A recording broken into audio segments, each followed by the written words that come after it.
Aste honetako terrazeoan saioko gonbidatua Orozkotik dator, Gentzane Aldai Kalonge da bera, pilotaria eta orain telebista aurkezlea edo telebista munduan pantaila artean dabil. Baina Gentzane, zure bizitzan pilotarekiko lotura aspaldikoa da, ez? Nolatan hasi zinen eskupilota edo pilota munduan? Ni txiki-txikitan hasi nintzen, Orozkon gauza gitxi dagoz egiteko, eta futbola eta pilota zuren momentu horretan aukera bakarrak, igerik eta bai apurtzeetin nagoen momentu horretan. Eta bertan pilota eskola sortu zen justo ni txikituan nintzanean, eta bertan hasi nintzen mutilen artean. Eta urteak aurrera gero itxi nauen, ze azkenean mutilek kriston aldaketa fisikoa ematen dabe eta ja ez dago zelan kompetitibuen kontra, eta futbolean jarraitu nauen, eta ondala ja lau urte, berriro hasi nintzen pilotan hori. Pilotari gaztea zara, baina ibilbide luzea duzu atzetik. Aurten gainera oso urte berezia izan da zuretzako, ezta? Urte berezia izan da, emakume Mastercupeko finalera sorpresa moduen ailegatu garelako. Azkenean guzti sorpresa izin dez, aurtengo edizioa Pinakakoan mistako lehenengo edizioa izan da, eta bai Olatz Arrizabalaga eta bai ni lehenengoko aldiz lehiatu gara pilota modalitate honekin, eta sorpresa handia eta polita izan da finalera batean. Pilotarekin lotuta txapelketak oraintxe tenda daude, baina uda giroan egonik jaialdirik edo bestelako partidarik balda Euskal Herriko edo aiaraldeko frontoietan? Hemetik aiaraldetik ez dakigu, ze nik ez dut jolastuko printzipioz, baina bai badago, nik abuztuak 15 eta 16an partidua dekotez, mista gaztana, eta gero irailean berriro bergarako txapelketa hasiko da.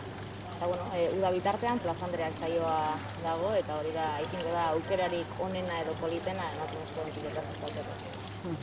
Plaza Andreak telebista saioan, ahoz eta aurpegi ezagunetako bat zuzara, hain zuzen, pilota partidetan komentarista gisa zabiltza orain?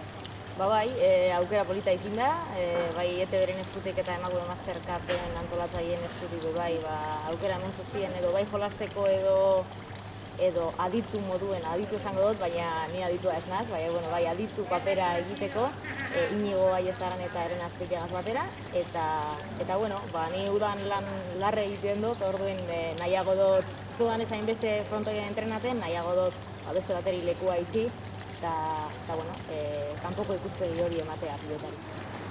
Uda bizia izango duzu beraz, zentzu dira zure aurtengo uztaila edo abuzturako planak? Gauza gitxi, etorri dan biruz unegaz akustu bat ganera eskurtante gagoz, oporretan joateko egonak gara, azkenengo momentura arte ez dakigu alko dugun edo ez.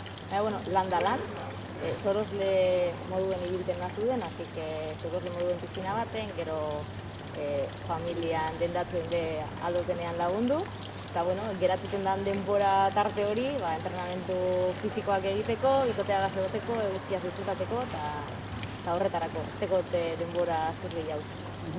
Udazkenera begira edo, epe ertain batera zentzu dira zure asmoak edo zure erronkak? Kirol munduen erronkak emakume Mastercupen beste final baten sartutea izingo liteke gauza polita, baina manomanista izingo da iraileko urrengo emakume Mastercup, eta horretan probablemente top paper ona egingo, ez nazelako manomanista ona, ni atxelaria naz, eta ondo jokatzen zeratuko naz, eta ondo egingo dut, baina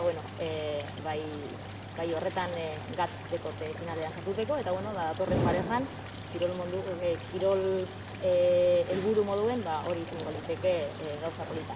Eta bestela lan egin, ikasketak bukatu eta aldoan neurrien bizkotatu.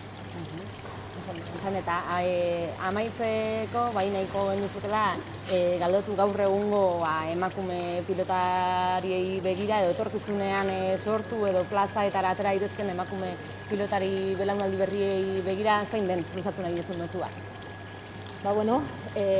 Badagoela aukera, lanean segitzeko, nik orain dela 10 urte espero berriro kasetan sartzea eta pilotaz eskutatzea bizitzetzen nabil moduen. Así que gu harritxoak jarten gabiz, gitzike, eta espero dugu harritxo horrek sendo aldunetan ikitea eta bai erakunde publikoak eta bai txapelketa pribatuek apurtuek esku sartzea kultura eta kirol mundu horretan, euskal pilotaren mundu horretan, eta, bueno, euren apostua bada eta benetan gure badaben pilotan jolastu, aurrera segitzea, eta edonorek ez gelditzea, ze badago aukera, eta eure gure badaben lortuko dago. Hortze, gentzan aldairen mezua, orain alditik etorkizunera begira baikortasuna eta indarra emakume kirolari berrientzako, eta gure aldetik besterik ez. Eskerrik asko gure terrazara hurbiltzeagatik eta aurrerantzan ere izango dugu zuen berri.